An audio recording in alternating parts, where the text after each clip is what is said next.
for the last couple of months. Who am I kidding? My whole life, really, I have been on a journey. At the center of that journey is me, my desire to know myself, give love, engage in mutuality with others, and cultivate the space I need to grow into who I really am, while uncovering my gifts and offering them to the world. A big part of navigating all of that has been learning how to extract toxic patterns from my life and set healthy boundaries with myself and others.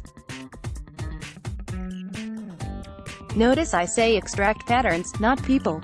People are inherently pure. People are inherently love. People are doing the best they can and trying to choose the experiences that they, themselves, need to grow.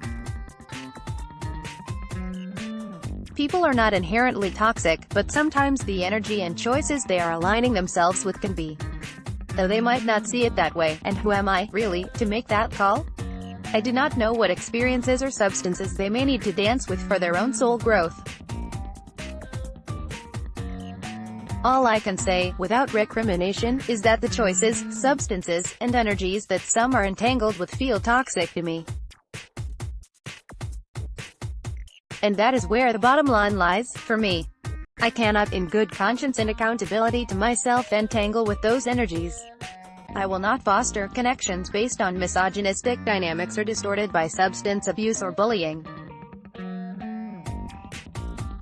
Love the person, yes, indubitably, and realize people must embody the choices they make.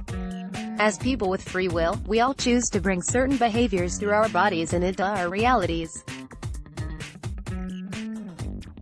To deny the effect that our decisions have on others is short-sighted at best, and can be selfish, abusive, or even dangerous at times. The point of relational boundaries is simply this, creating a distinction within the experiences of wholeness. There may be one energy, a unified field of consciousness, but it is manifesting through 1,000,001 flavors. Baskin-Robbins ain't got nothing on consciousness. Consciousness, whether we're acting in a conscious or unconscious way, is a variety, choice, and possibility, none necessarily better than another, just different. Individuation is key on our journey into being a realized, loving, powerful, capable expression of that consciousness, and that means judicious use of our capacity and right to say both yes and no, to patterns, activities, substances, behaviors, and sometimes the people who are choosing to embody them. Health, at all levels, is a direct byproduct of individuation. We are not extensions of anyone or anything. We are whole individuals, and a profound part of our experiences here in this world is our right to choose what and who that journey needs to include. Sometimes that means we limit our time with certain people, sometimes that means we walk completely away. This does not mean that we cut off love from ourselves or from another. It means that we choose to let that love move in a way that is healthy for us and allows us to honor ourselves. A relational boundary is looking at what patterns I want to host in my body, my life, and my reality. A healthy relational boundary is me taking accountability for how I feel, allowing others to have their experiences, no matter how unappealing or even awful those might appear to me, no matter how badly I may want to reach across time and space and choke or embrace them. I go back and forth on that one, I'm still human.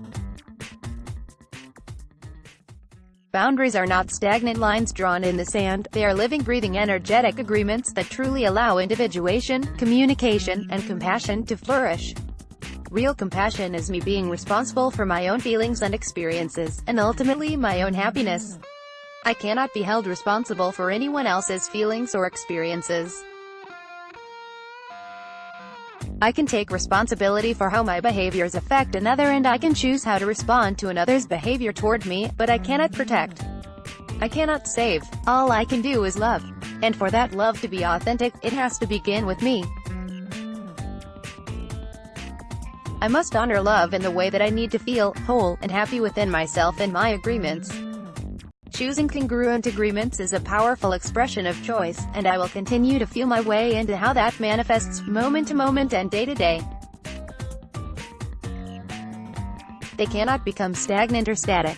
Agreements need to shift and grow with us, and must be constantly negotiated and modified. Continued communication, as a living function of agreements, allows us to heal, change, and grow, both together and separately.